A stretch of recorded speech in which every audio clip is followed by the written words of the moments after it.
अस्सलाम वालेकुम दोस्तों, नमस्कार दोस्तों। इस वीडियो में आपको जानकारी देंगे कि अथर्व नाम का अर्थ क्या होता है और इस नाम से जुड़ी दीगर तमाम जानकारी आपके साथ शेयर कर रहते हैं। तो हमारे चैनल नेम्स पॉइंट टीवी को सब्सक्राइब कर लें। अथर्व नाम का अर्थ माना जाता है भगवान गणेश का नाम का होता है। ये होता है अथर्व नाम का अर्थ होता है।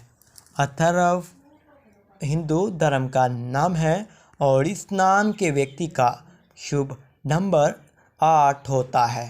यह एक हिंदू नाम है और इस नाम के व्यक्ति के सुंदरता वाले दिन मंगलवार होता है।